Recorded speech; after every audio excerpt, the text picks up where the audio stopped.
रेहाना और रवि की शादी के बाद रवि के पास कुछ नहीं था। रेहाना, तुमने मुझसे शादी करके एहसान किया है। मुझसे ज्यादा तो तुम कमाती हो। अरे तो क्या हुआ, एक दिन आएगा रवि कि तुम खूब पैसा कमाओगे। मुझे तुम पर पूरा विश्वास है। रवि और रेहाना खुद को स्टैंड करने के लिए पूरी मेहनत करते। रेहाना, मैं नौकरी नहीं करना चाहता हूँ। तो कोई बात नहीं, मैं नौकरी करके घर चलाती हूँ, तुम बिजनेस सेट करने की कोशिश करो। एक दिन रेहाना, तुम जानती हो मैंने जो विज्ञापन बनाने वाली कंपनी खोली थी ना, उससे बड़ी ब्रांड का ऑफर आया है। अब हम लोगों के दिन प्यारे न्यारे हो गए हैं। मैं जानती थी रवि कि एक दिन तुम सेटल हो जाओगे। रवि का काम अच्छा चल जाता है। एक दिन वो रेहाना से कहता है, रेहाना, अब हम लोगों का बच्चा भी हो गया है। बहुत छोटा है वो, उसका ख्याल कैसे रखेंगे हम? कैसे क्या, मैं गांव से माँ को लेकर आ जाती हूँ। नौकरी से हाफ डे ले लिया करूंगी। अभी तो वो छोटा है, स्कूल जाने तक मैं मैनेज कर लूंगी। देखो रेहाना, मैं अब अच्छा कमा रहा हूँ। तुमको नौकरी करके परेशान होने की कोई जरूरत नहीं है। अरे कैसी बात कर रहे हैं, मैं अपनी लगी लगाई नौकरी कैसे छोड़ दूं? और मैंने तो सुना है हम लोगों को कुछ ही महीनों में सरकारी नौकरी मिल जाएगी। सरकारी नौकरी में कितना कमा लोगी? उतने में तो मैं ड्राइवर रख लूंगा। रेहाना को रवि की बात का थोड़ा बुरा तो लगता है। कम से कम मेरी नौकरी की इतनी बेइज्जती मत करो। भूल गए, इसी नौकरी के बदौलत तुमने अपना बिजनेस खड़ा किया है। अरे वो तो मैं किसी के भरोसे भी कर लेता। देखो, अपने बच्चे को संभालो, घर का काम करो। अब बाहर जाती तुम अच्छी नहीं लगती हो। रेहाना रवि के कहने पर नौकरी तो छोड़ देती है, लेकिन अब बड़े से घर में उसकी कीमत किसी नौकर से कम नहीं होती। एक दिन रवि का दोस्त आता है। भाभी, हम लोग तो आपको तब से जानते हैं जब से आप लोग शादी होकर इस शहर में आए थे। आपकी बदौलत ही सारा बिजनेस खड़ा हुआ है। ये किस्मत तो आप ही की है भाभी। हाँ हाँ भाई, हमारी मेहनत तो कुछ है ही नहीं। अरे होगी, लेकिन भाभी की किस्मत के आगे कुछ नहीं। दोस्त वहां से चला जाता है, लेकिन रवि का गुस्सा 7वें आसमान में होता है। देखा कैसे बोल रहा था? अरे बिल्कुल अच्छा आदमी नहीं है ये। कैसी बात कर रहे हैं आप? प्रशांत भैया तो बहुत अच्छे इंसान है रवि। कैसे उन्होंने हमारे मुश्किल वक्त में हमारा साथ दिया था। अरे था पैसा तो साथ दिया, नहीं तो कौन पूछता है? रवि का व्यवहार पैसा आते ही अलग हो गया। वो बंदे को बंदा नहीं समझता। घमंड से घिरे रवि ने तो एक दिन हद ही कर दी। रेहाना, मैं अब तुम्हारे साथ नहीं रह सकता हूँ।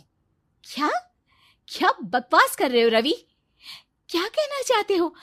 और क्यों नहीं रह सकते तुम मेरे साथ? देखो, मुझे कोई और पसंद है और उसने साथ रहने पर बस यही शर्त रखी है कि मुझे तुम्हें तलाक देना होगा। रेहाना, जो कि एक स्वावलंबी महिला थी, उसने बिना देर किए रवि को कह दिया, कोई इश्यू नहीं, मुझे पैकिंग में 4 दिन का वक्त लगेगा, लेकिन तब तक मैं तुम्हारे साथ नहीं रहूंगी। 4 दिन के लिए तुम कहीं और शिफ्ट हो जाओ, मैं घर से निकलूंगी तो बता दूंगी। रवि घर छोड़कर चला जाता है। रेहाना को दुख होता है, वो रोती है, लेकिन व्यवहार से स्ट्रांग रेहाना को पति के वापस आने का और उसे सबक सिखाने का पूरा भरोसा था। फिर एक दिन, अरे शुशिका, कब शादी करोगे तुम मुझसे? यार मैंने तो सोचा था तुम शादी से पहले मुझे विदेश लेकर जाओगे, महंगी कार दिलाओगे। अरे सब दिला दूंगा, लेकिन पहले मुझसे शादी तो कर लो। हाँ हाँ, क्यों नहीं। मैं कुछ दिनों के लिए अपने मम्मी पापा के पास जा रही हूँ और लोगों से अपनी शादी की बात करूंगी। अरे शुशिका, कैसे रहूंगा मैं तुम्हारे बिना? अब तो शादी ही होने वाली है हम लोगों की। शुशिका रवि को छोड़कर चली जाती है। रवि घर आता है, जहां रेहाना को ना पाकर उसे सब अजीब लगता है। घर तो रेहाना के बिना कुछ नहीं है, बच्चे की याद भी आ रही है। चलो एक वीडियो कॉल कर लेता हूँ। रवि रेहाना को वीडियो कॉल करता है, लेकिन रेहाना फोन नहीं उठाती। रात को सोते वक्त मन कर रहा है मुन्ने को गले लगा लूं। चलो कोई ना, शुशिका से शादी के बाद मेरे और भी बच्चे होंगे। अगले दिन रवि ऑफिस जाता है, जहां टीना खड़ी होती है। सर, आपने अपने नए ऐड के लिए मॉडल की रिक्वायरमेंट डाली थी ना, मैं उसी के लिए आई हूँ। रवि टीना को देखकर खुश हो जाता है। अब शादी हो गई है तुम्हारी? नहीं सर, बस अच्छा सा हैंडसम और अमीर लड़का देख रहे हैं मेरे मम्मी पापा। रवि के दिमाग से तो टीना को देखकर शुशिका का ख्याल भी खत्म हो जाता है। अरे यार, ये लड़की मिल जाए कितनी सुंदर है। शुशिका तो इसके आगे कुछ नहीं है। अब क्या तुम्हें ऐसा नहीं लगता कि मुझसे मिलकर तुम्हारी ये खोज खत्म हो गई है? आप तो 2 बच्चों की पापा लग रहे हैं। अरे नहीं नहीं, मेरी शादी तो हुई थी, लेकिन बीवी को किसी और से प्यार था, मुझे छोड़कर चली गई। खैर, टीना की दोस्ती रवि से हो जाती है, लेकिन 1 महीने बाद शुशिका रवि के पास वापस आती है। मेरे मम्मी पापा तुमसे मिलना चाहते हैं, लेकिन उन लोगों को ये मत बताना कि तुम पहले से शादीशुदा हो, और हाँ, शादी से पहले अपनी सारी प्रॉपर्टी तुमको मेरे नाम करनी होगी। अरे पागल, अब मैं तुमसे शादी ही नहीं करना चाहता। भला ऐसी लालची औरत से कौन शादी करेगा? तभी वहां टीना आ जाती है। रवि, ये पागल सी औरत कौन है? देखो, तुमने ही कह दिया ना पागल, तो पागल ही है। पता नहीं कौन है, कह रही है शादी कर लो, लेकिन शादी से पहले अपनी सारी प्रॉपर्टी मेरे नाम कर दो। बोल तो सही रही है।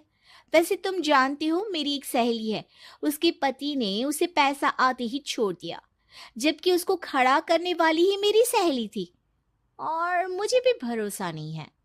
अगर मैं भी तुमसे शादी करूंगी तो तभी जब तुम मेरे नाम अपनी सारी प्रॉपर्टी कर दोगे। अरे हाँ हाँ, क्यों नहीं, बिल्कुल कर दूंगा। रवि और टीना की शादी की तारीख तय हो जाती है। वो अपनी सारी प्रॉपर्टी के कागज लेकर शादी वाली जगह पर पहुंचता है, लेकिन वहां टीना आती नहीं।